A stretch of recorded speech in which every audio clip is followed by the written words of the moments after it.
Hey guys, welcome back to my channel. Today I'm going to give you my 2-year iPhone 14 Pro review. We'll talk about some of the features that I still love and use every single day, and some of the features that I haven't really used since unboxing the phone 2 years ago. And then later in the video we'll compare it to the new iPhone 16 Pro and see if it's worth the upgrade or not. Now let's talk about my top favorite features of all time, starting off with the always on display. I really do like the always on display. I remember at first when I unboxed the phone 2 years ago and made a little unboxing video, I literally said that I did not like the always on display because I thought if I didn't have the phone on, why would I need the phone to be on? Does that make sense?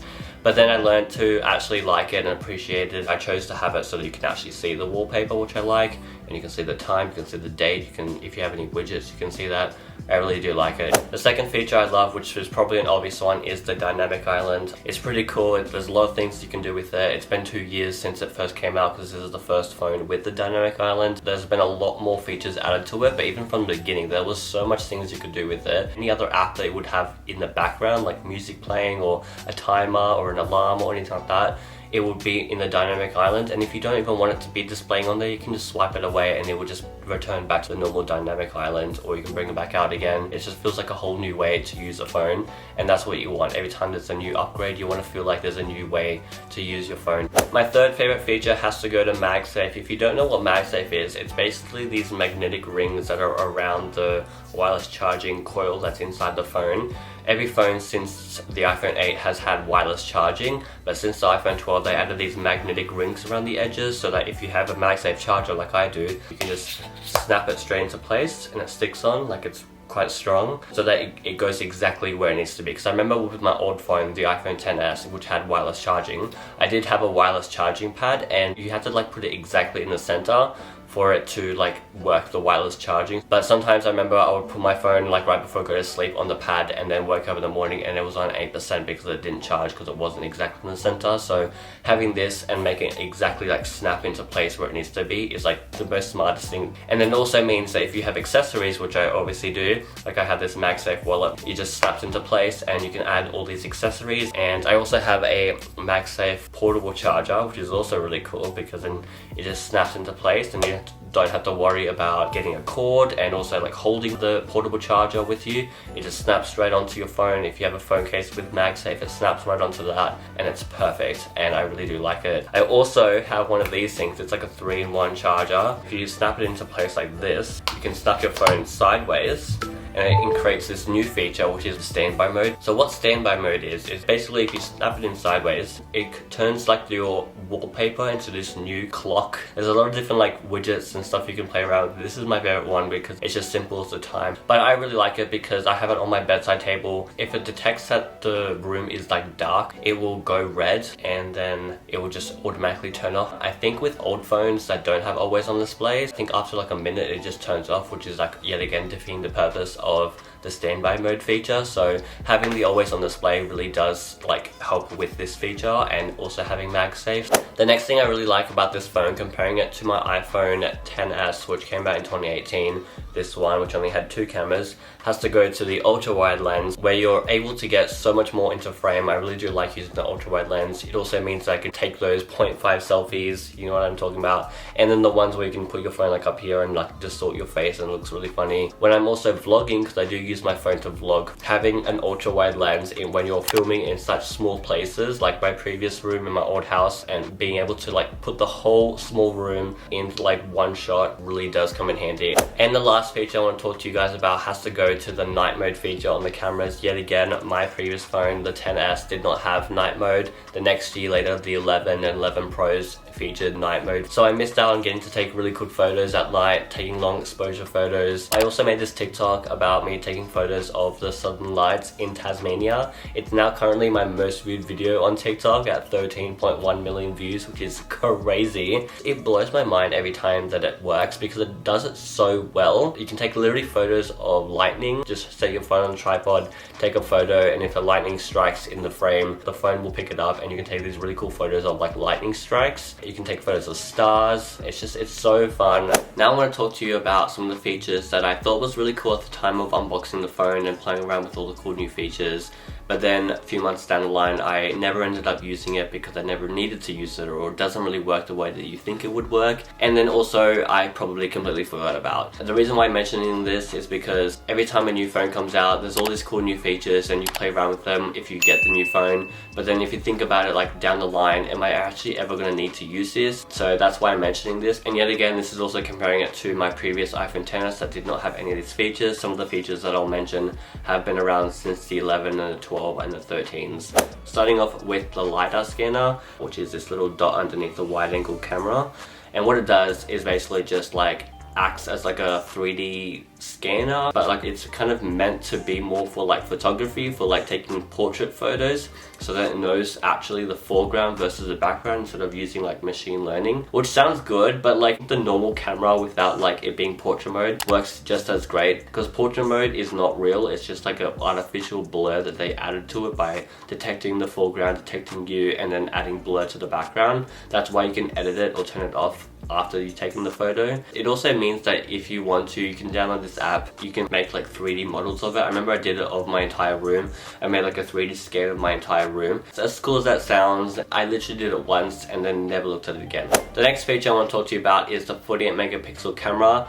Now, I did talk about this in my 6-month and my 1-year review more into detail, and I'm going to repeat myself again because the 48 megapixel camera, don't get me wrong, is really good, but you can't really notice the difference in quality unless you have two photos taken in 12 megapixels to default and then in the 48 megapixel quality, and you have them side by side, and also you have them like completely zoomed in, because you can't really tell the difference in the quality unless you like zoom all the way in into whatever you took a photo of, and then you can kind of notice the difference. And ever since having this phone, I've only taken 24 photos in 48 megapixel quality, just because I don't need to have extra high quality, because the 12 megapixel camera is already really good. The third feature that I want to talk to you guys about is cinematic mode. I think this came out since the iPhone 13. As cool as it sounds having like portrait mode but for video, I remember always wishing that Apple came out with like a video version, but it's just like cinematic mode just doesn't work that great. And I tried filming some videos in cinematic mode,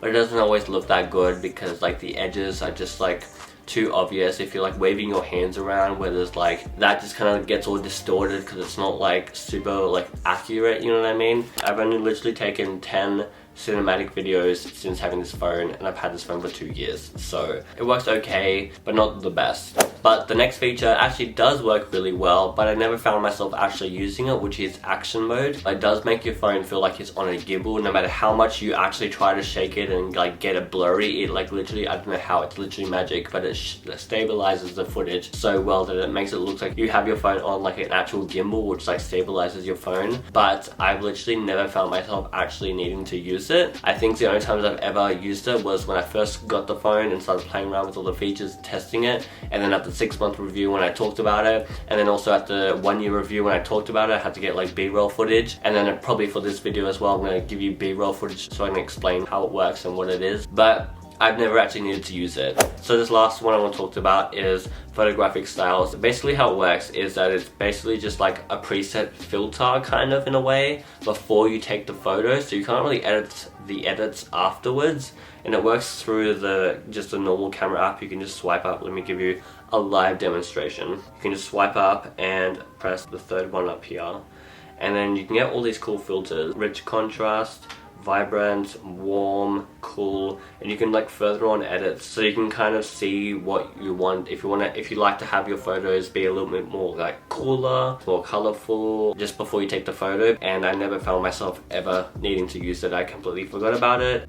Overall, I really do like this phone. It comes really handy for vlogging videos, having the huge camera, having all these cameras and all these cool new features, even the ones I don't really use that much. But let's see what the new iPhone 16 and 16 Pros have to offer and see if it's actually worth the upgrade or not. The iPhone 16 and 16 Pros were just announced, so let's talk about some of the top cool new features. So firstly, the phone is actually slightly bigger than the previous phones. This one is 6.1 inches diagonally, and the new ones are 6.3 inches diagonally or 6.9 inches diagonally for the Pro Max. You also get an additional 4 hours of battery life, which is really good. They also updated the fast MagSafe wireless charging, which goes up to 25 watts instead of 15 watts. I also heard them briefly mention that they added a cooling chamber chamber inside the phones, because I remember last year with the iPhone 15 Pros, a lot of people on social media complained that it was getting really hot and overheating. So I'm pretty sure they added that so they can fix the overheating problem. Now let's talk about the new cameras, starting off with the new camera control button, which is going to be on the side right here. In theory, it does sound really cool. You can press onto it just to open up the camera app, press on it again to take photos, long press to record videos. You can tap and slide up and down by zooming in and out, which is pretty cool. You can swipe onto it and like change little settings. You can change the depth of field and the exposure. But thinking about it logically, you would only have to be able to do that if you have the phone in landscape mode, because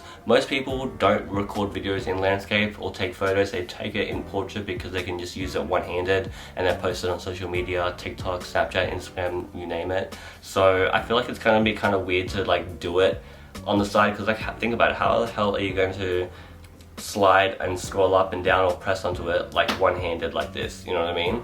It only makes sense if you do it sideways, and most people don't hold their phone sideways. And all the things you can do on the capture button, you could already do on the camera app on your phone, so it's basically just fixing a problem that didn't really need fixing to begin with. But they did update the ultra wide camera to be now in 48 megapixels, which means you can also take 48 megapixels macro photos because it does use the ultra wide lens. They also updated the photographic styles to have a lot more features and a lot more filters you can add to it, and you can also fine tune each detail of each filter, which yet again sounds cool in theory, but like I mentioned before, I never ended up using photographic styles for the 2 years that I had this phone. The normal 16 Pro, not the Max one, has now the 5 times telephoto camera, which means you can zoom in all the way up to 25 times zoomed in. You can now record in 4K 120 frames per second, which means you can now film 4K quality slow motion videos, which is quite nice, but I had 6 years of memories on my camera roll and I've only taken 25 slow motion videos, so I don't really care that it's in a higher quality now. Yet again, the higher the quality, it means the more storage. They also added a cool new feature to enhance audio quality when recording video. Audio Mix uses machine learning to identify and separate background elements from speech and lets you choose from 3 voice options. Say people off camera are talking during the capture. No, it's your grandma's bundt Pancakes times 2. Yeah, okay, that's very funny. All right. Enjoy. The in-frame mix isolates the voice of the person on camera so you don't lose that perfect take. No, it's your grandma's bundt cake. Yeah, okay, that's very funny. All right. Studio Mix gives the effect of a recording in a professional studio, complete with sound dampening walls, effectively eliminating reverb. No, it's your grandma's bundt cake. Pancakes times 2. Yeah, okay, that's very funny. All right. Enjoy. And Cinematic Mix handles voices like in movies, with the vocal track positioned in the front. Is that what I think it is? No, it's your grandma's bundt cake. And environmental noises Yeah, okay, in the that's very surround. funny. All right. I do record a lot on my phone, so having this will be really handy, as well as I added wind noise reduction, which is just going to be amazing for that. But also when I get the iPhone 16 Pro, I'm going to be getting last year's iPhone 15 Pro new features, which is the new titanium color instead of this stainless steel fingerprinty on my phone, which means it's going to make my phone a lot more lighter and more durable. I do have a case on my phone, I never hold it naked, so it doesn't really matter to me. You're also going to get the new action button replacing the silent switcher, which means you can do a lot more cool new features, like you can open the camera, you can create a new shortcut to open or turn off lights, which is really cool, and a few other things as well. I also finally get USB-C instead of the lightning cable, which is really nice, as my laptop is USB-C, so it means I can connect my phone to my laptop just from using the same charger. You also get last year's new auto portrait mode feature, where you can take a normal photo and then choose to edit that into portrait mode after you've taken the photo without it actually being taken in portrait mode, which is really nice. So overall, will I be upgrading my phone to get the new iPhone 16 Pro? No. Why? Because I'm planning to have this phone last 5 years, as I mentioned in my unboxing and my 1 year review. It's already been 2 years, so 3 more to go, and at that point, when I do upgrade to a new phone, it will feel like I'll have a 5 year worth of an upgrade. But also, I really do like this phone. It still feels brand new to me, and I'm planning in next week's video to tell you about how to make your old phone feel new again. Every year I do these 11 tips to make my old phone feel like not only do I have a new phone, but also to make it feel like I have the newest phone. So make sure to subscribe to watch that video. Let me know in the comments what phone you guys have and if you're planning to upgrade or not. If you like this video, let me know by giving this video a thumbs up and subscribe. It would really help my channel out. Follow me on Instagram and support me on Patreon to see behind the scenes, blooper reels and exclusive content, as I did stuff up a lot today. My brain just stopped raining my word. Exactly, I can't even speak. And thank you so much for watching. I'll see you guys in next week's video. Bye. Knockout. You